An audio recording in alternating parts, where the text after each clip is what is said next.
Greg, thank you for coming. Ryan, thank you for the opportunity. Cheers. Cheers. We should have had Grace too. I just thought about it. Should have had the both of you. Yeah, she's a busy lady. Yeah. She isn't even home from work yet. The both of you are busy. Yeah. You inspire me. You know, it's a Sunday morning or a Saturday morning. I'm coming over to Port Coffee there in Bay Head, and I'm going, man, this guy's working as a doc all week long. You're doing some real estate ventures on the side. Grace as well, working as a doc and running the coffee shop, as well as you guys do the farm markets in Brick. How do you do it all? It's a big learning experience. We've, first and foremost, the farm market was our baby. When we started getting involved with coffee, we went to the farm market, saw that there was a niche missing with regards to coffee, and we're at the Brick Farm Market at Windward Beach in Bricktown off of Princeton Avenue, May through September. And we saw that there was a niche, and we went for it, not knowing where the business, how the business was going to grow or not grow or whatever. And we went, and our first summer was good. You were probably pleasantly surprised. Pleasantly surprised. We were... Get some heat on you. You look cold over there. It's pretty good. So we learned about the coffee business, and we learned about roasting, and we learned about people and interactions with people, and how important it is to develop a business grassroots style. And I always reference the farm market as grassroots, and I always say to people, if you have a proof of concept, if you think you have an idea, the best place to take it is a farm market, because you are going to know within a few months whether your concept is good, very good, and the people are dead honest. Mm-hmm. And your overhead and costs are minimal to take that business and make it a reality. It's just like pop-up concept. Exactly right. It's like a mall, say Puma brings in a quick thrown up basic frame store, and they're like, hey, let's test this market during the holiday season. But Puma, obviously, a large corporation. Mom and pop in today's world is almost gone. Mom and pop post-COVID, if anybody who survived COVID as a mom and pop, support them, raise a glass, because for those folks it was never easy to get through. Whether they were getting, the PPP, the loans, the government loans, whatever, to get them safely through. Mom and pop in today's world is,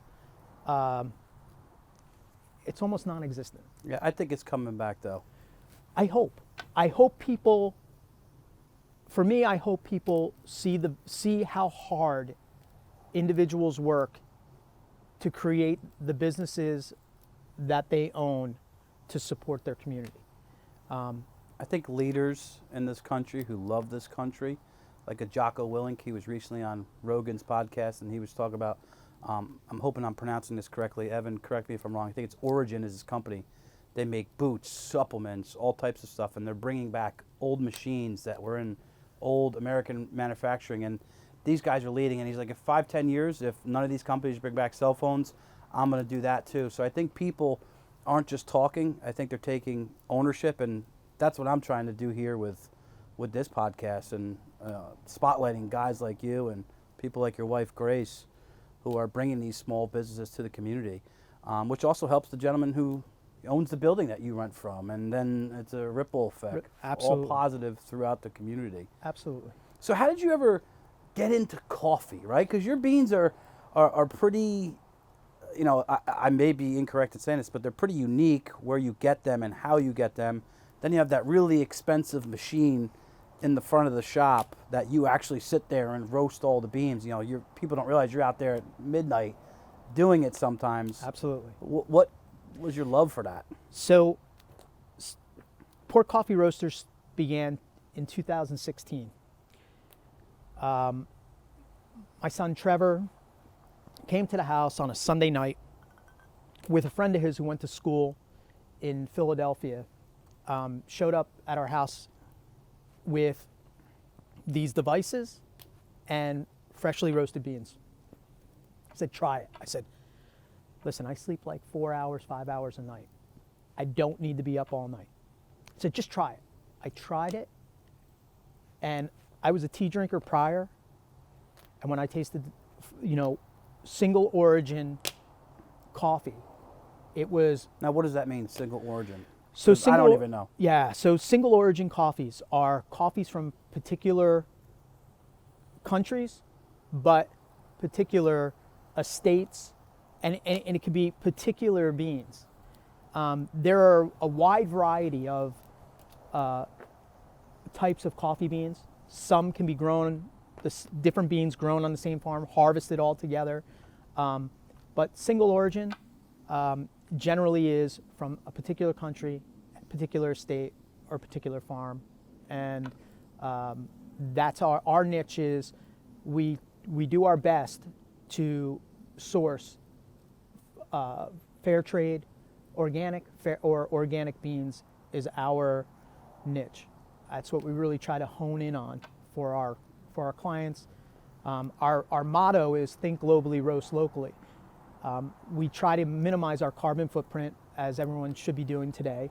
Our beans, our grinds, from our Let me stop you real quick. What do you mean reduce your carbon footprint? Is coffee putting out a lot of carbon in? So your atmosphere? roasting process emits CO2 gases into the environment. It wasn't required by the state or the local municipality for me to put an afterburner in. We put it in because it's 97% clean emissions. So when I'm roasting, if I choose to allow exhaust to go out, I could, or while turning the afterburner on, nobody knows that I'm roasting. Maybe a slight odor in the air, but very little. Mm-hmm. And that's something that was important to you guys. Very much. Yeah. Very much. I don't know how to feel about carbon and all this stuff in regards to, climate change and all these things, because I've read a couple books with smart guys, and they take this data, and I'm not looking, to be combative, but they take this data and they go, this is the same exact data, and I prove this point with a scientist, and then I take that same exact data and I prove the number. It's the same thing if I just want to manipulate an Excel spreadsheet to make it tell you a different story. So I never know how to feel. It's not factual for me, just black and white. So for me, it wasn't an issue of global warming or utilizing or trying to say that we're reducing our carbon footprint because of global warming. We think globally, meaning, we want to minimize how much waste goes into our landfills and so forth. Our grinds are used by local people for their gardens, as well as farmers to put in their fields and their gardens and Any so quick forth. farmers you want to shout out locally that are using it, or? So we collaborate with Last Wave Brewery on projects of different types of beers with coffees, and that's a big shout out for us. They're a great small microbrewery located in Point Pleasant Beach. I was going to wear their hat tonight, actually, because it matched my flannel. On another note, so they have a farmer who takes all their grains from their boiling pot that they use to make beer, and he uses that to feed his animals. He takes our grinds for his gardens. So it's a really, really good relationship there. To get back to the afterburner, it wasn't a thought process of as much the environment. It's being conscientious of your neighbors. Mm-hmm. We're in a very unique location. Yeah, the houses are tight there. Yeah, and I wanted to make sure that if there was 20 people who loved the smell of roasted coffee, there may be one that didn't like the smell, and it's the one person can really create more problem than the 20 people that like it. So it's best that we were conscientious with regards to. Totally. I'm always curious what people think about that. Yeah. You know, like the carbon footprint and all that stuff, but that explanation totally makes sense to me. Yeah, landfill and neighbors were our biggest concern, and of course, whether there are those out there who believe in global warming or not believe in global warming, it wasn't on our. That was not what was on our radar. It was more the neighbors. Yeah. Again, I wasn't trying to put you in a situation there. I Nope. just am always curious because again, I don't know what to believe. I'm not a scientist. I don't know. Right. So I'm always interested. Yeah.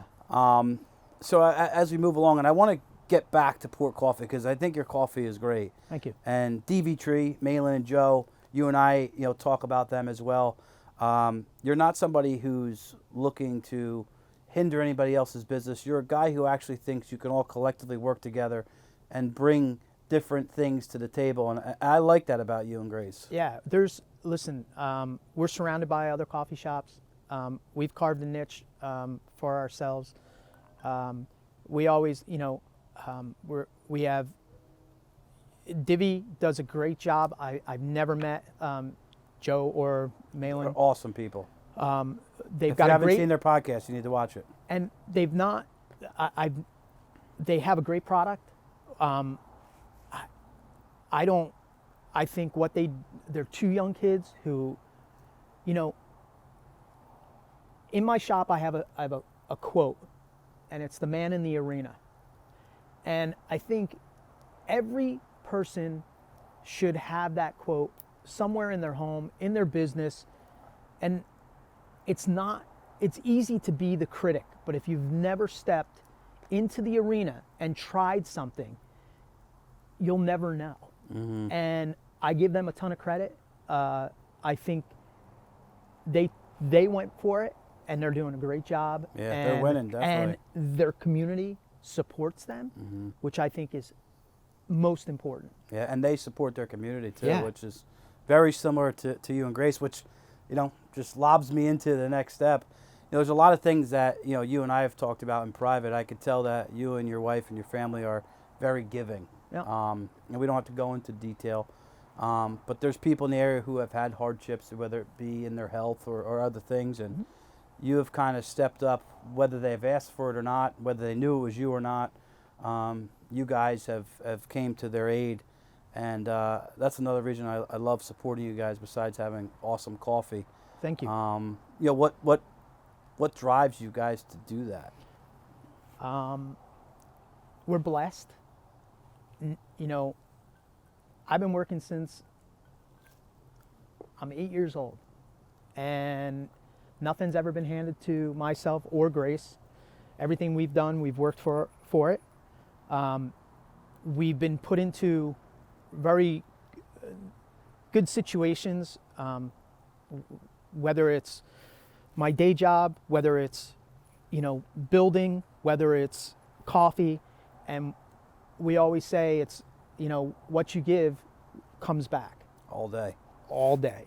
And that has certainly happened. Whether it's local stuff for the high schools, charity events. We've only been in a brick and mortar since May of this year, but many of the local high schools have come to us, and we've shown them a little love. Yeah, and that's awesome. We're grateful. We didn't know what to expect moving forward after the summer. What was, would the communities? It was a busy summer over there. You guys had a great little vibe going. Yeah, it was. We're grateful. We never knew where this whole thing was going to go, and here we are today, and we're still open. We're open. Our winter hours are Thursday through Sunday, and the local community has supported us, and we didn't know what to expect. It was. I think your biggest supporter is Bobby Jones. Bobby Jones. Bobby Jones is we're great. We're tremendously grateful to him, to Curb and Go. Yeah, Curb and Go is a cool platform that more people need to get dialed into. Let me tell you, Bobby Jones, That guy's a winner. a winner Yeah, from day one. When and he's not shy about it either, which I love about him. He does not boast, but he is on point with what he's doing. there is no question, I give them Curb and Go, his team, a lot of credit. What they did for us after the summer, they redid our entire website literally in a day. Yeah, they got like some geniuses working with them. I know. I don't know the techie world, but it's a explain what Curb and Go is real quick to you as a business owner and how it benefits you. So Curb and Go is a app platform that people can order and pick up their drinks, so forth, would be completed, placed, name on it, they walk in, walk out. The benefit to Curb and Go, to the business owner, is with other apps, the business owner is getting the fee. Curb and Go decided, let's make a convenience fee. People want convenience, and they're willing to pay for it if it's fair. Mm-hmm. And Curb and Go's convenience fee is beyond fair. They're looking I've looked at it pretty in depth with Bobby, and I think what they're looking to do is not get wealthy or rich right now. They're looking to build relationships and truly help people and communities, and they'll win tenfold in the long haul because of that, which I also think, Bobby being a smart guy also recognizes that. For sure. And as I say, even, the build out of Port Coffee was not inexpensive. And people say, wow, friends commented, wow, you really, I said, yeah, we this isn't about the sprint, it's about the marathon. It's about providing. Build it once, build it right. And exactly right. And if you're going to do it, you do it right. Mm. And no matter what I do in life, that's something I learned from my dad, is if you're going to do something, you do it right and you do it to completion. Never quit. Determination, being successful. I always say you don't need a college education. You just need to have the drive, the heart, and the determination to be successful. I mean, I don't know if you're aware, but I was kicked out of high school and then, went back and got a GED and, got a bunch of designations and, continuing education within my industry. But I wasn't a college guy. I'm not an advocate of college. Cheers. Yeah. I think it's not for everybody. You are a doctor, which I want to get to. Grace is also a doctor. She's a nurse practitioner. Nurse practitioner. Pretty much a doctor. Yeah. You guys have done the whole college thing. You have your medical degrees. But something I wanted to touch on in regards to your upbringing, your dad rooting that hard work in you, right? And my dad, as much as he frustrates me, I don't know if he watches these things, my dad was a grinder. He delivered oil all day long in the cold or the heat. He then would go at night to clean offices. He then would work on the side on the weekend to deliver, hardscape stuff, rocks for Thomas Farrell's up in Shrewsbury. Mm-hmm. So that work ethic was driven into me. You were a bartender. Yeah. While you were a doctor. Yeah. And I get the perception, not that we need to go into your personal life, but I don't think you needed the money. And what drove you to do that? Was it these other goals you had outside of your practice? Was it to get into real estate, which we'll touch on? Was it to get into the coffee? What was driving you to do that? So I had, growing up, there's four of us, four brothers. I had two older brothers. The difference in age was 6 years from myself to the next older brother. They had difficulties growing up. the two older ones. I think my drive came from. What do you mean by difficulties? Was it their personal difficulties or family infrastructure difficulties? Their personal difficulties. Mm-hmm. They weren't students, but they just similar. My brother didn't graduate. The second brother didn't graduate high school. GED. Worked with his hands. Never took care of himself. A lot of issues. My oldest brother, similar. Great jobs, but couldn't keep them for whatever the reasons were, and then unfortunately passed away a few years ago. Sorry to hear that. Yeah, and there was a lot of turmoil between my parents and my older brothers. Siblings having problems in the household where the parents have to put their emphasis and focus on one to try to help them. Yeah, Leaves the others kind of feeling like, oh, where am I going? But they weren't worried about you. correct. I fully understand that. Totally. We were like two separate families in a way. Yeah, I get it. But underneath the same roof. So we saw a lot of crazy stuff with my two older brothers. But it kind of made me say, I don't want to do that. Yeah. As when I was younger, literally third grade, I started beekeeping. It interested me. So I got involved in it. I still beekeep today. Is that honey in your store from you? Yeah. It is yours. Yeah. And what's the name of that? Is that a separate LLC or? No, it's just we just incorporate it right in with. Yeah, I have to try your honey. Yeah. It's, so for me, my drive was to. My dad was an automobile mechanic, and Mom raised 4 kids, and I just remember my dad working. He'd get paid on a Thursday. Friday morning, there would be $60 on the table for my mom to go grocery shopping.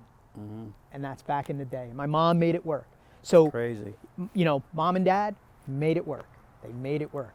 And I always gave them, my dad a ton of credit and my mom a ton of credit because I was fortunate enough that they made a wise investment. They bought a little bungalow down in Point Pleasant Beach and they rented it out during the summers. Where are you from originally?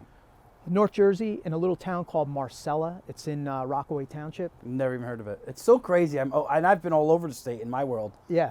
You discover new towns all the time. Yeah, we grew up in the country. We were, well water, septic system, lived on top of a mountain and, I'm seeing something right now. We deer hunted. We, small game hunt. We raised beagles. Yeah. But I'm seeing that. Like that, your parents, to their credit, raised 4 kids, grinding in middle-class America. 100%. Right? But there was a driving factor in you that you didn't actually want to kill yourself or break your back the way that they did in regards to trading their time for money. Right? You wanted more appreciation. You wanted more margin on your time that you were going to put in, but you still work just as hard as they do. And that's something I see in myself all the time. Like, I still grind. Like, I could stop at 4 o'clock if I needed to. I could not work for a month if I wanted to, or 2. So I think what coffee did for me, it made me realize that you can have a job that you like to go to every day. Mm. Now think about that. How many people work a job because they have to work that job and they don't like working that job? I would say the percentage is 85. I was going to say 75. Yeah, close. Coming in contact with coffee, roasting coffee, learning coffee. I always say coffee roasting is the microbrewery of 20 years ago. We're just scratching the surface. Mm. Some of the things that we do, the collaborations with Garden State Distillery, We're going to be doing. Where are they at? Where are they located? They're located in Toms River. Toms River. We collaborate with Toms River Brewing, which is on Route 37 in Toms River, and most importantly, we collaborate with Last Wave Brewery. Local, Point Beach. Point right on Beach. Bay Ave. Correct. And Right up the road. right up the road. And what we're doing with them is we're mixing some different types of malts and different types of hops with coffee to create a cold brew. A lot of things that are, we're capable of doing. A lot of things that are brewing. A lot of things that are brewing. No pun intended. None at all.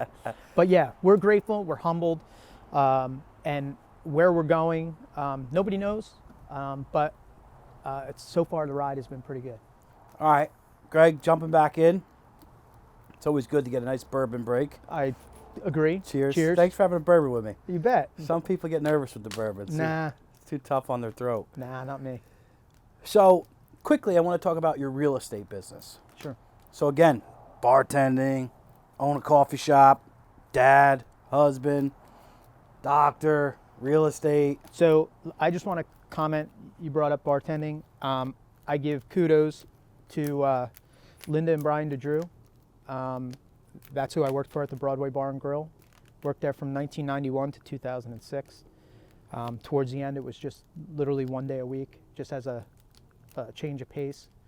I always say to Linda, it was the best education I ever had that I didn't have to pay for. Dealing with people. Yeah, dealing with people. As a doctor, you had that with your bedside manner you had to learn. Yeah, there was also the fact that the Broadway was a very unique bar, kind of a bar. Open 365 days a year, from Which seven is awesome about it. 7 in the morning to 2 in the morning. You had the likes of the multimillionaire coming in to the guy who couldn't afford his next beer. It taught me a lot about people that helped tremendously in my career moving forward, no matter what it was. Also, while I was working there, I started a fish, wholesaling fish into New York City and exporting fish into Japan. Did that for a bunch of years, and that allowed me to pay for my medical education, allowed me to buy my first house, but that would never have happened unless it was for the Broadway, for Brian and Linda. That's So, awesome. Yeah. Yeah, another local Point Pleasant Beach Beach, business. yeah. Point is such a cool town. I'm on this coaching group, Lions Den, based out of Utah. The guy Sean Whalen, all about freedom, all about business, all about being vulnerable and being real and growth, personal development. And he talks all the time about this town and this stuff and this stuff. And I'm always like, yo, guys, listen, Point Pleasant is like a hidden gem. Unfortunately, we're in this communist state lately, from a political standpoint. But Point Pleasant Beach, what great towns, so unique. You couldn't drag me away. Yeah, I know. And obviously drag you me left the farmland to come here, and now you have stayed. Yeah. So let's jump into real estate. Sure. You're a doctor, you're doing beans. Why real estate? I think diversification is very, very important. I think whether it's construction, whether it's rental property, whether it's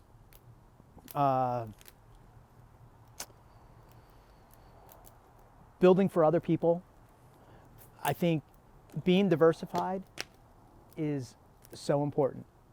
And Because of risk, because of multitude of factors, tax, this, like what was in your mind when you were making these decisions?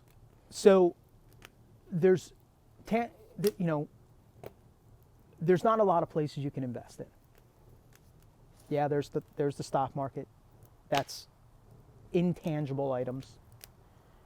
But I think it's important that you have tangible items in your portfolio. Things that will always be there.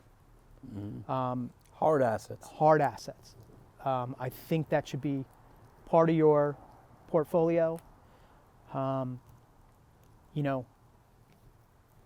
What have you done with real estate thus far? Has it been hold and rent? Has it been flips? Has it been new builds? Tell us a little bit. So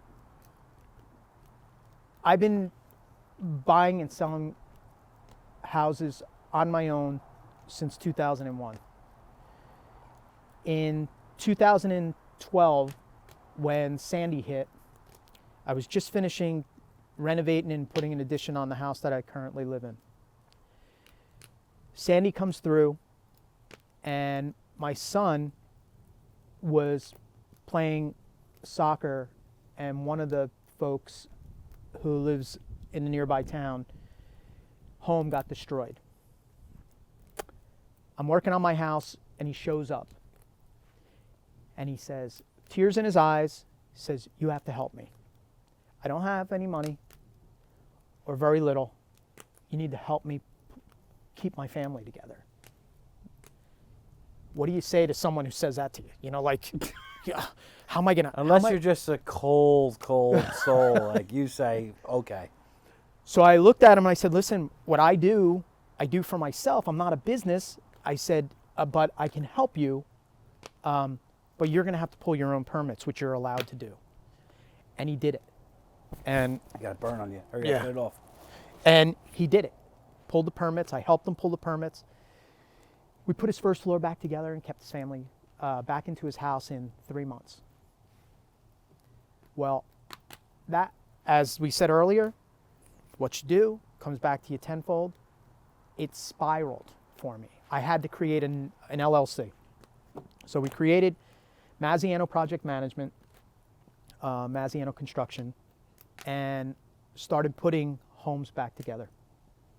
And Homes back together after fires, floods. after Sandy. After And Sandy. You raising jumped on- houses, renovating houses, and it just kept on going. We're still going strong today. Unbeknownst to me, it was not on my radar. It was something that we started. I figured a couple of years, okay, it'll be over. Nope, kept on going. Then, you know, as our assets built in the company, we then were able to purchase homes under the company, renovate, flip, and we've done that a few times. You flipped something recently right before COVID in Bayhead, right? Correct, yeah. Up on East Ave. That's not an easy ticket item. No, it's not. Knock on wood, it was successful, but you know, and it was actually on Main. It was not It's on East. Main. I'm sorry. Yeah. Main. But it was it was. Which one on Main was it? Now I think I know which house it was. 659. Is that so? The new It's on the east side of Main Avenue in Bayhead. nice. Yeah, and that was a nice project, but real estate, tangible, hard assets, I think, you know, is important. I think rental properties are good. It's important to have. Do you have any rentals? I do. Is it multifamily or single family? Single family. Yeah, I'm not. We had a guy on prior to you last week from Valerio Properties. He was talking about how he deleveraged himself in the single family space because they're the most risk. What do you think about that? It depends. COVID has certainly put constraints on any person who had rental properties where people were not paying their rent. Whether they could have or not, some decided not to. You know, for me, that fortunate enough that wasn't me. And going from multifamily to single family, unless it's a tax issue, I'm not really sure why that would be an issue. For him, I think it was the risk of, you know, you got to go in, you got to renovate it, get someone in there. They may crush it. You got to go in, repaint, do some stuff. This tenant can come out. You now lose 3 months. You got to get another tenant in. That compounds over years. You know, I don't want to speak for him. Yeah, of sure. Why he think it was the biggest risk. But I think, you know, someone else is paying down your asset. So I Who's think, mad at that? right. I mean, I think it's, listen, treat people the way they want to be treated, right? No matter who it is, whatever their social economic situation is, everyone wants to be treated fair, and everyone wants to be treated, well. I might be a little different with regards to tenants and how I look at them, and I try to make them like as if they're my family. I had a phone call with a guy tonight. I will not divulge his name because he may become a client on the other end of what I do. But he told me 2 scenarios where he helped his renters build their credit to move into buying the properties, which it would have been so much more advantageous to him to list it because of the current market. But he helped them get in and buy that because they were loyal renters for all those years. So I see you as being one of those guys. Listen, in the end of the day, I had a patient, 93, 94 years old, extremely wealthy, never enjoyed life. All he did was work. And he said to me, Hudson's visiting the set. hey, Hudson. He said to me, have you ever seen a hearse being pulled by a Brinks truck? Or a hearse pulling a Brinks truck? And I looked at him. He goes, mine will be the first. I've never enjoyed anything that I've worked for. And I've always remembered that. And the other 2 things was another patient who said, am I living to exist or am I existing to live? She was 90 years old. Her mind was perfect. Sharp as a tack. Sharp as a tack. But Kelly's her body, grandma told me one time. She goes, Ryan, I got my eye on you. She goes, my skin may sag, but my brain doesn't. great one. That's great. I said, Graham, I'm not trying to deceive you or your daughter or your granddaughter. I'm the realest guy you know in this room. Right. And then the other one is in Jimmy Buffett's song where he says, I want to die while I'm living, then live while I'm dead. Mm-hmm.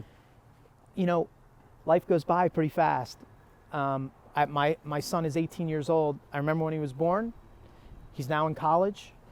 And it's a blink. It's a blink. I feel like we're rehearsing this before because you're totally throwing me another softball onto my next topic I want to tackle, which is humanity. Listen, man, I can talk to anybody. I could be in a room with nobody I know and I could have a conversation. It's who I am. The people in the coffee shop, they walk through the front door. It's welcome to Port Coffee. And when they walk out, the last thing I say to them, thanks for making us part of your day. I had a gentleman walk up to me in the summertime. He says, that's the reason. Yeah. That's the reason. Same between you and Grace both. And Grace, I harassed over the mask a little bit. You sure did. And because I just don't believe in it, and I'm a freedom fighter. Call me whatever you want to call me. But I loved you guys, and you guys were real people, and you were genuine, and your interest in our conversations that we had, and you and I had a conversation about PPP. People, processes, product. And although your product can go in the front of it because it is a great cup of coffee, just like I bust on Joe and Malin, which they have great coffee as well. They have all different types of blends. They've a couple different cold brews now. I'm a cold brew snob. And just like as somebody who drinks on the regular, I'm not somebody who's an alcoholic, but I change what I like to drink with the season. Right. Whether that's in my mind or it's the weather or whatever it may be, the same thing with my coffee. And you guys have an excellent cup of coffee, but I think you cared more so about the people, and I recognize that quickly. Listen, without people walking through your front door, without people liking your product, people process is important. And I think we have a pretty decent product. From day one, you always said, your cold brew. And it's good. It's very good. I know you strided to perfect that. We really, I give a lot of credit to my wife. She's got a tremendous palate. I'm more the roasting end of things. I want to make sure those beans are done right. each and every time. She's the one who puts the blends together. She is truly the coffee person. Like I said, I was a tea drinker, 6 years ago before we started. Your business mind jumped on it. You were like, whoa. 100%. You were like, oh. I will tell you, there's no question. I bought the first roaster, a 1 kilo roaster, after that Sunday. I jumped online and I started. What's that cost even? I don't even know. The initial roaster was $6,000. And I hunted, found, got it, shipped, whatever, started the whole thing. It makes a difference. Shout out to Madison Goldberg and Rob, her husband now, Kelly's good friend, one of her best friends. They were kind enough to invite us out to her uncle's house, Warren Lichtenstein, I think his last name is. Super successful hedge fund guy. And go to his house, and it was, dreamy. And we go downstairs, and he has this ridiculous coffee maker, and it roasts the beans, and it moves over here, and it can be espresso. Or I felt it was the best coffee I ever had. Yep. Maybe it was about the roasting of the beans. I don't know. I wasn't savvy enough in coffee at that time, but yeah, it definitely is. The roast is important. It starts with the roast, then it starts with the process of how you're going to make that cup of coffee, whether it's a pour over, whether it's a French press, whether it's an espresso drink, grinds and coffee, water temperatures. There's so much that's involved chemistry-wise with a cup of coffee. I see you attack it with a doctor's mind, that Yeah, scientific mind. I see you with your pour-overs, and I'm like, I want to smash these things off the counter because it's taking so long. You're right. It's just how I'm built. Yes, and that's a fact. You think I'm joking, Evan? You think that's funny? I'm not Evan, kidding. it does. I say it to him. Yeah, he does. Said the other day, you have this lady patiently waiting behind me, and I'm like, I don't have time for that pour-over. Listen. I want my first sip of coffee. Coffee's an experience. If you could understand how that bean, that green bean, got from that farm to my shop. Let's do a video on that. You should. You should. I should. There's no question. I'm saying. I will tell you, you will look at coffee not as what I need to get going in the morning, but as a true experience. A great example, and this may jive with people or it doesn't, to your point, but let's just say doing a project at your house. Okay. You're doing a project at your house. You visualize the front lawn with the blocks around your mailbox. You cut the lawn. You clear out that area. You build some blocks from Home Depot, and you're done. You have a cold beer when you're done with that. The experience or that beer is one of the best beers that you'll have all year. 100%. So I can see as you drill down through where it comes from and understanding, like wine or any good thing. Most of your coffee comes from third world countries. Whether people realize that or not. What do you think about Starbucks? I give Starbucks a lot of credit. Howard or who gets the credit? Yeah, I give Howard a lot of credit. And reason being, he pitched and pitched and pitched and pitched, was told no, told no, told no. Yep. It's the only reason I respect him. Well, you have to respect him because I don't respect the mask. Well, he's playing a game. He's in a big arena now. Right, but take that out of it. I can't take mask out of it. It bothers me to the core. But look at what he's built, right? You have to give people credit of constantly being told no. No. Yeah, it's amazing. Have you read his book? No, I saw an interview with him. Yeah, you should read his book. It's pretty impressive. Right. The pitches. Yeah, no question. Yeah. And I bet the people that told him no wish they invested now. Of course they do. It's always everyone's a critic. Everyone should be a man in the arena, right? Yep. You're the second guy today talking about that post. Literally, an estate attorney I talked to out in Pittsburgh, on Zoom today, had that literally in his background. And then he made an Instagram story about the man in the arena. And we didn't even touch on it. I just saw it. So I need to get one of those plaques now. You will live your life. Listen, you're successful. You don't fear. Listen, you earlier you used, whether we were on tape or not on tape, used the word vulnerable. Mm-hmm. Vulnerable is a great word. It's empowering. Empowering is right. Yeah. And the man in the arena, you are vulnerable. Mm-hmm. People don't realize that. You're exposed. You're exposed. Yeah. And to take the risk, you'll never be successful unless you take risk. And even if you fall down and someone picks you back up, or you pick yourself back up, but you always have to try. Always have to move forward. When we opened, my brother and I opened up our medical practice, we didn't have a single patient. And what's your medical practice name and where's it located? Just give you a little shout out. It's Achilles Foot and Ankle, PA, in Manahawkin, New Jersey. We opened up our practice with cold. And we've been in practice for over 25 years. And easily a 7-figure practice. yeah.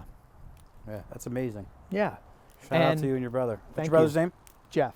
Jeff. Dr. Jeff. Dr. Jeff, love you, man. You know, we do a great job. We service our community well and fair. And I think, You give me some tips on my flat feet. yeah, man, got bad dogs. Puppy's been good though. Yeah? I'm ashamed, dude. You can't stop these puppies. Listen, because inside, no matter what, you're going to work right through, no matter what the pain may be. I'm never scared. No, I'm never you're not scared. vulnerable. I am vulnerable. I my story's coming on this show soon. All right. I'm going to pick someone to interview me and talk about my deepest insecurities, which I've Listen, had. I would love to interview you. Yeah, maybe you're a guy in the running. I don't know who I'm I gonna will pick. peel back that onion layer. Don't Yeah. you worry. And I'm unafraid. I've put it out there piece by piece. And you shouldn't be. You should be proud of yourself. Yeah, no, I am. And Do you ever sit back and look and say, my dad was a guy who delivered oil, cleaned office buildings, and look at where I am today? I never look at it that way. I look at it as, I'll tell you what, school drove a lot of my insecurities. Okay. And I knew that my family was, I was having the fake basketball shoe while, somebody else in my world was wearing the real thing. I always had something in me that, that slightly made me insecure, but I was built for that shit. I don't care, right? I didn't care. What made me more insecure is that school tried to label me. They tried to say you had a disability by having ADHD, which I think gave me the ability to do what I'm doing today. I'm telling you, Fireside Chat is going to go fucking global. I am not joking. The people that are interested in the show, the people that want to come on this show, the people that try to play that they don't want to come on this show, Paul from Bubble Cruise, I'm going to call you out. It's stupid, the traction that we're getting. It's because I'm being real. It's because I'm being vulnerable, and I'm showing people it doesn't matter where you come from. It doesn't matter the start to your story. It matters the end of your story. But school put a chip on my shoulder, put me on the small bus. I got kicked out to an alternative program, and I wasn't someone that was trying to beat up on people. I wasn't disturbed emotionally or anger like that. I'd be in class, and Mr. McKnight, which I'm going to have on because I think it would be interesting. I'd be like, Mr. McKnight, I'm out. I'm over this. I can't sit here anymore. I'd walk to the deli, have a pork leg and cheese and a Gatorade, and come back an hour later. That's just how I rolled, and I still roll that way in today's world. For me, I saw how hard my dad worked underneath a vehicle. I can tear apart a car. I don't have any issues with it. He taught us well. I saw that in my dad, but that was never his work ethic, like I said earlier, taught me work ethic. But I was never upset on how they did it. Maybe subconsciously I am. I don't know. So I lost my dad at 66. He was 66 years old when he passed away on vacation in Lake Tahoe. He was Great place. Yeah, man. Dad went out with a banger. Yeah, he did. And looking back, I wouldn't have it any other way. But it taught me. I wish he could be here today to see Your success. Yeah. Yeah. That's one thing I always Burns in you a little bit. burns in me. Yeah. And I had the opportunity just recently. I want all my haters to see my success. Exactly. I want all the people that said I couldn't do it right to see my success. And now I'll kiss them. I'll kiss them, I'll hug them, and I'll show them how I did it. No hate towards them. Right. Joe Leone came into our shop. And for those who don't know who Joe Leone is, he's pretty much like an icon in Point Pleasant Beach. Joe's going to come on soon. He doesn't realize who I know who knows him, but we're gonna get him on here. So Joe came into the shop. He says, "Man, a lot of buzz on the street about your shop." I said, "Joe, I can't thank you enough for coming in." He does that everywhere, just so you know. He means that. Like, yeah, he's one of those guys that understands the community builds within you building the community. He totally gets like it. when he walked through the door, it was like a god walking through the door. Like, what are you doing here? Mm-hmm. And he said, "People like you, I'll never forget it." He says, "People like you don't fail. You don't fail." Yeah, you refuse to fail. You refuse to fail. Quitting isn't an option. Failing isn't an option. 100%. Yeah. And you're a gritty guy. Yeah. Listen, as a young kid, grew up on a farm. Grew up in the country, soccer player, hockey player, you get knocked down, you get back up and you go. You still do hockey, right? And soccer. I still do soccer. I don't do hockey. No? Nah. I'm 52 years old. Joe does hockey over at DV. Maybe you guys can have a little. I didn't know that. Bring it on. Maybe you guys can get after it. All right. We'll see who can win. Let's see what Ryan can put together here. So let's talk about a guy like Joe. Great dude. Gives back to the community. He's always shown love to all small businesses. So kudos to Joe. Yeah. That's humanity. Oh yeah. And we can fight about right versus left, red versus blue. And I definitely lean conservative. I don't shy away from that. But I also have a lot of friends who think opposite of me. And we may get in little tiffs, but I'm never hating them. And we can still go have a beer. We can still go, play a game of ball and hang out in my backyard at the pool. The divide within this country is bigger than ever. And I think it's an existential threat more so than it is an internal threat. But let's touch on that a little bit. Because I'm sure, as a doctor, as a guy running the coffee shop, you're sitting there dealing with a ton of people every day. Every day. It's sad. I'll be honest with you. Ev, can you hit me with a little bit more bourbon? Please. Grab whatever you can inside. Whatever one you pick in the cabinet. I think it's sad. I think we've lost humanity. I think... Why? Is it snowing, by the way? Or is that the ashes? It's the ash. It's snowing. No, I think it's snowing. It's coming from up there. First fireside chat with snow. Cheers. Cheers. So, I'm really... listen, politics are politics, And half of it's bullshit. And listen, whoever the president is, I always say, I respect the man in his position. I may not agree with everything that he agrees upon, but I respect the man who's in that position. I'm not a political guy. I'm not someone who's looking to run for town council or mayor of a town. That's not who I am. Most of those guys are, I would say, are frauds anyway. Well, whatever the case You don't have to say it, I will. Yeah, whatever the case may be. What saddens me the most is that we're looking at everyone as red or blue. What media station they watch to determine whether they are red or blue. Or if I like them or not. Or if I like them or not. Yeah. I think we've lost humanity. And you mentioned something that I didn't think about until you said it, was internally or externally. And I think it's coming from, it's being pushed from an external point of view. What is? The lack of humanity. I think it's like China? Yeah. I think there's people are trying to divide us as Yeah. a people. And they're winning. They're winning. Temporarily. I hope. I mean, I remember, and you know, when 9/11 happened, people were so united. But was 9/11 something that we did too? I'm not saying. Okay, I'm just saying. Ryan. Wait, Ryan.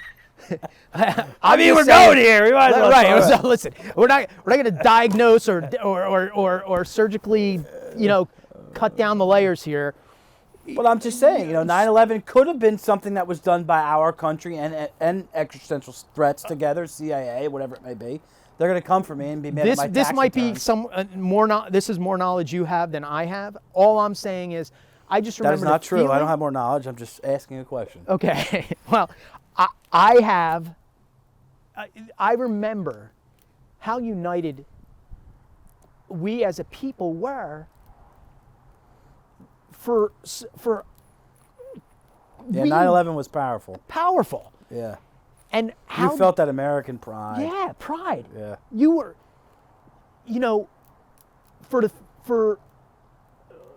it just, I look now and I'm like, how have we lost? There's no atheist in a foxhole. You hear these sayings, but at this point we're like, where are we going? I'm not a super religious guy by any means. I'm really not. But I do think God or Jesus, right? And I'm not talking about, Catholic stuff, but I think it drives a moral and ethics track. And, I'm not coming to anybody that wants to switch their gender or be gay or not, because I have many gay friends. And, I just think that we lost our way from a standpoint of, like, who we are as people. And now it's, like, become every person that has a victim card, we got to anoint them. And if I have to be honest and direct, that's all I know how to be. I think that's all bullshit. I'm not here to hold your hand. I'm not here for sympathy. The world's more complex than that. It's more strategic than that. China doesn't give a shit if you're a girl or a boy. China doesn't give a shit if their kid goes on social media, and your kid's only wound up in social media, and he's only wound up in, someone I know very closely has a kid that identifies as a cat in the school system. Went from a girl to a boy or a boy to a girl, whatever, and now identifies as a cat. Like, dude, where, like...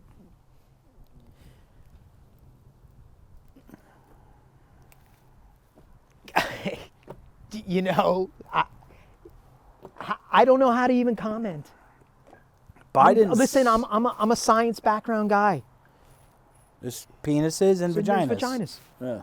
Okay. That's what I know. Okay. How do you identify that your 6-year-old son is transsexual at 6 years old? I don't think you can. Because my whole point is, what's driving it? What's driving it?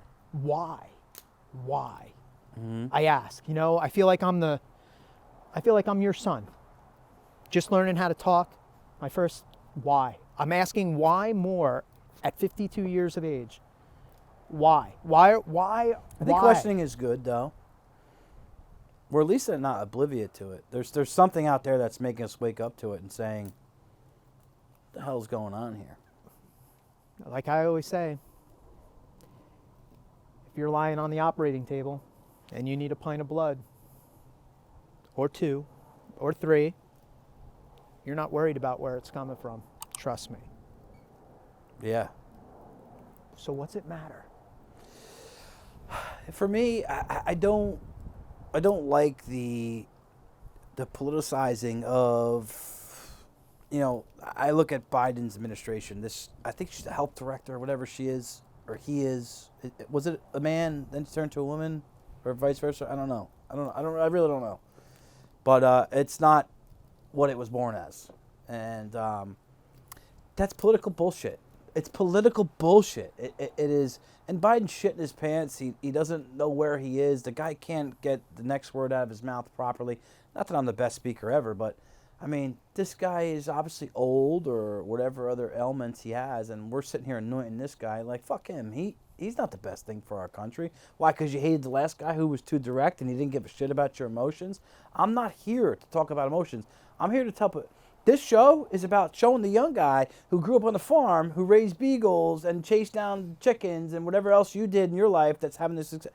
You could do it. Greg did it. I don't want to hear your fucking excuses. I don't want to talk about your emotions. So, all well and good. To circle back, Jen talks about circling back. human beings. We're all human beings. And, But the humans have gone, like, extreme. Like, my wife's been a teacher for a long time. Like, the craziness she has seen over the last 3, 4, 5 years is just outrageous. And what is stirring that pot? Russia, China. It's local. It's media. Local, too. It's local media. Listen, It's not local. It's national media, too. Back when... You can't tell me that all those riots prior to the 2020 election wasn't paid for. Oh, come on. I agree with you. Yeah. What happened after the election? They just stopped. Yeah. We didn't hear one word about it. Trump created an insurrection. So wait. When we invaded Afghanistan after 9/11 And Iraq. and Iraq, Benjamin Netanyahu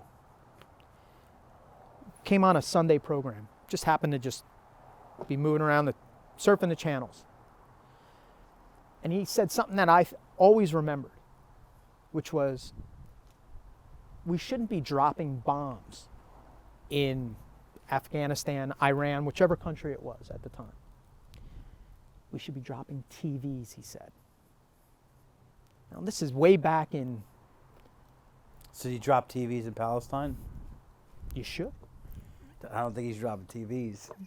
The point is, let the media coerce the minds of the world. And that's what it's done. There's nothing, I think it's slowly moving away from that. Platforms like this. Joe Rogan. Joe Rogan has debunked, like, vaccines, has debunked, not that vaccines don't work, right? You're a doctor, I'm sure you advocate for them, but... No, since you mentioned it, I'm going to say it. I refuse to call it a vaccine.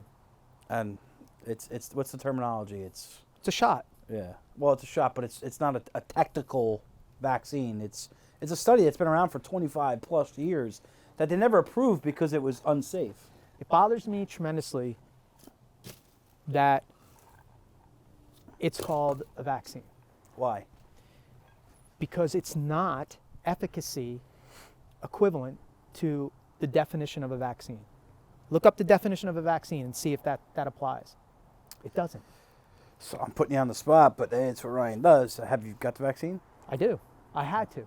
Because of your job? Because of my job. Or else. How do you feel about that? Because the government just came out and said that most hospital workers it's unconstitutional. I like to travel, Ryan. My job forced me to do it. If I had the choice, I wouldn't have gotten it. Yeah, I get it. I'm being honest. Yeah, I get it. If I had a daughter of childbearing years. Well, New York City just said 5 to 11. Hey, don't come to a play. Don't come to New York City restaurants. You're not allowed. Extremism. That's extremism. Listen, I was telling Evan earlier. Back in March of 2020, we're home. We're locked down. My wife and I are watching TV. 3 experts come on TV. 3 experts say 3 different things. My wife, who's a nurse practitioner, is like, this is, what, did you hear what? And I said, shut it off. Shut it off. Yeah. It's creating fear. Yeah. It's There's nothing, listen, there's people who come to me. I work them up as a patient. Everything comes back normal. What do I tell them? I don't know. Mm-hmm. I don't know what's wrong with you. Yeah, go to the next guy. I don't have the answer. I'm not going to say something that's not right. Or generalize it. Or generalize it or whatever. These are our experts that we have to lean to for answers. But it's okay to say, I don't know. even though you're the expert, whatever that field may Did be. Fauci ever say that? Fauci say what? I don't know. There are certain things I didn't agree with that Fauci said. I'm I just will tell asking, you that. Has he ever said I don't know? I didn't No, see he. that. To be honest, I don't know. But some of the things that he was saying in the beginning did not make sense. If you Mask, don't, no mask. if you don't know, you should say you don't know. Yeah. What's wrong with that? And I even get if it. Even if you're the expert, You're in a what's- position of power. Right. People are watching you, but Right. that was media hyped, in my opinion. It was media hyped to create things that have now snowballed. But like, you can't kill the American people. No. You can't kill the American spirit. Humanity may be Listen, it's the greatest country we live in. the greatest country in the world. In the world. Greatest country we're in, the greatest country in the world, hands down. Why does everyone want to come here? Yeah. For a We better may have our life. downtimes. Relationships have their downtimes. Business has their downtimes. Listen, my grandfather came over by boat through Ellis Island from Italy, and here we are today. Killing it. Yeah. It's the best opportunity in the world. We had a gentleman who came into the shop. He was from another country. Don't want to name it, but he's like, can't talk back against the government. Talk back against the government. That's the Chinese government. He's like, you'll have problems. He says you live with a blind eye. That's exactly what he said. I'm gonna get so big the communist Chinese party's gonna come for me because I think they're a bunch of fucking dirtbags. Controlling their people, controlling their minds.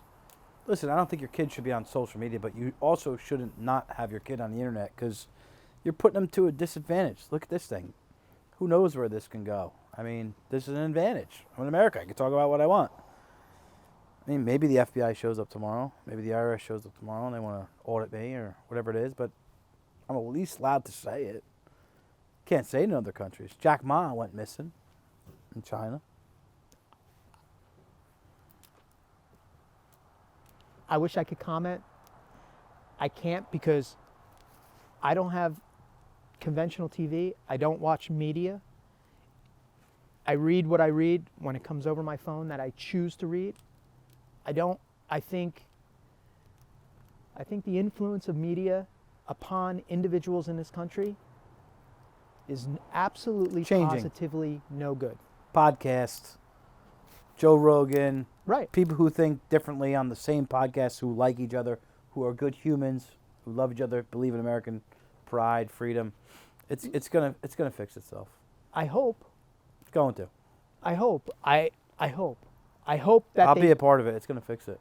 I hope that big business is not it's not good for, Anybody. okay, It's really not. Not any country, not maybe the CEO benefits.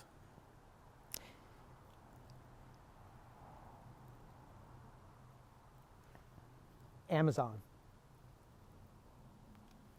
Greatest convenience in the world. But what's that done to mom and pop? What's that done to brick and mortar? What's that done to our small towns? I think it's told them to level up their fucking game. Level up their game. You could do what Amazon's doing on a local level. Come to e-com locally. Create the proper funnels.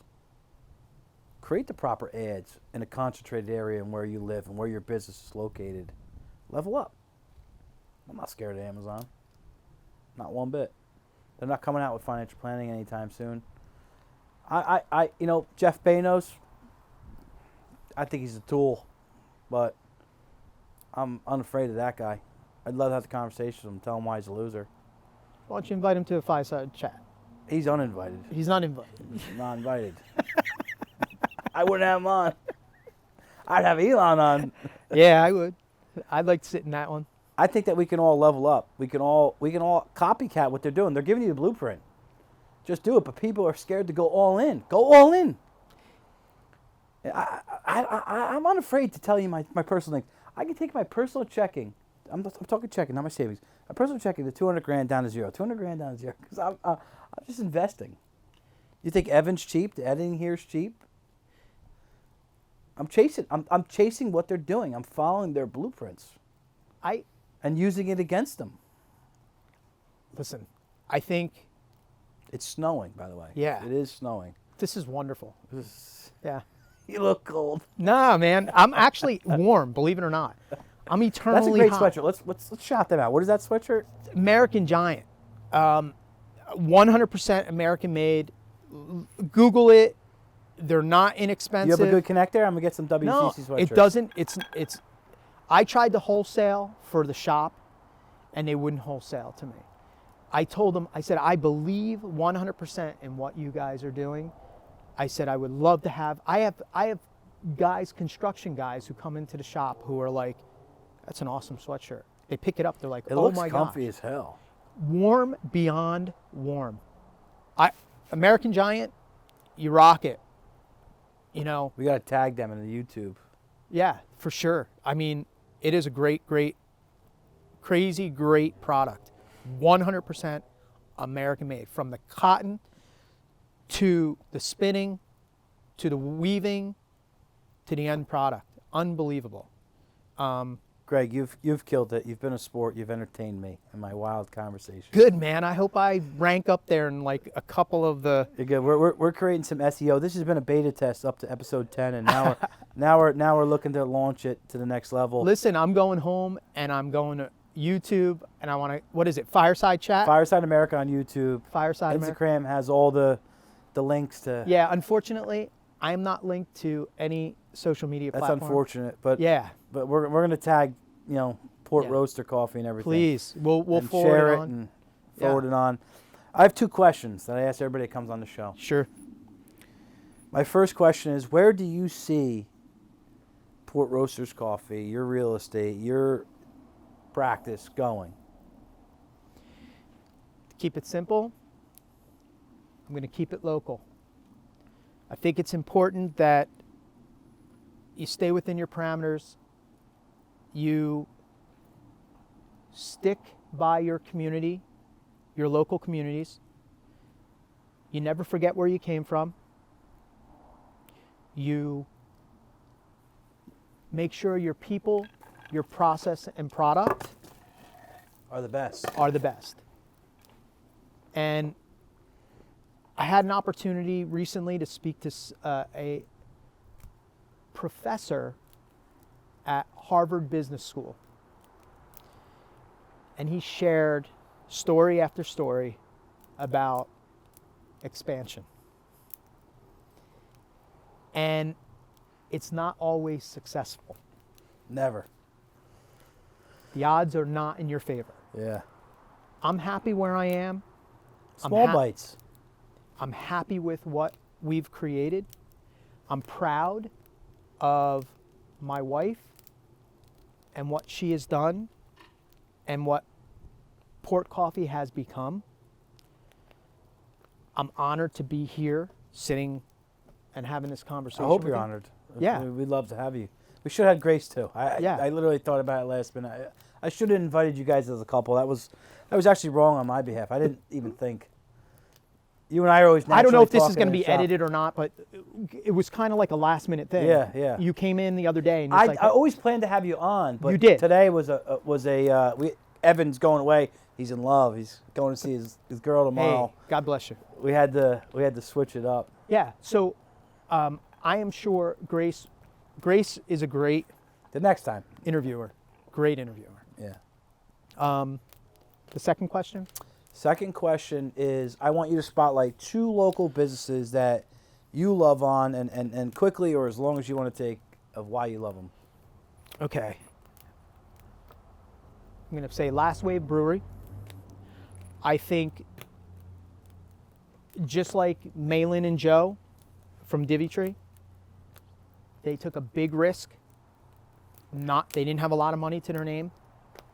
Took a big risk. And I think their business is thriving. I think they've met their business goals very quickly. Their expansion is amazing. So I would like you to have a fireside chat with Bert and Nick. Bert and Nick, is that the owners? They're the owners. My wife and I. Wait. Sorry. I don't mean to not include you, Danny. Danny's Bert's wife. Bert, Nick, and Danny. Put that out there. I think they would be great. We're going to have them all on. Yeah. As long as they're willing to come. And the other one that I think you should have is Bobby Jones. Bobby Jones, he's coming. Okay. Bobby and I have talked about it. Okay. He's so charismatic. He's an electric guy. The mortgage practice to selling it to a bank and what he's done is tremendous. Yeah. And what a great guy. I mean, If he didn't know the relationships I had in Spring Lake, and there was an event that came up, and he was like, "Hey, we should go together." And I was like, "Bobby, I'm a little nervous to go by myself. There's all these wealthy people." I really wasn't, but I just wanted Bobby to come, and he was right there, like, "Hey, let's go tackle them together. Let's go say hi." Listen, And anybody great who's 6'5", 220 pounds, he's lost weight. yeah, he's probably 218 now. Yeah, right. He's not drinking. Love you, buddy. I think him sitting here with you would be Yeah, it's gonna go off. that's viral. Yeah, That's we're viral. gonna talk about The two why do you think they personalities. state police? Two personalities. Has he Yeah. told you about the state police thing? Yeah. Oh yeah, we're Two personalities. Dana Perino's gonna get wrapped. Right. So two personalities that are Unafraid. oh boy. Yeah. So they're the two people that I would recommend. That's awesome. So- Well, Greg, thanks for coming on. Next time we gotta have Grace. Grace, I'm sorry. Last minute, I was in a jam. Greg's a great guy. I've already had you guys on the docket. Thank you for coming on. Thank you for your time. And you're killing it. And I will continue to support, Port Roasters. You guys do a great job. We appreciate that. And we appreciate you having the opportunity to come here and, truthfully be honest of how we've started this whole project and where we're going and thoughts on the world and local economy. And we're grateful. We're truly humbled and we're truly grateful. And, hats off to you. You guys are doing a good job. Thank you. It's a wrap.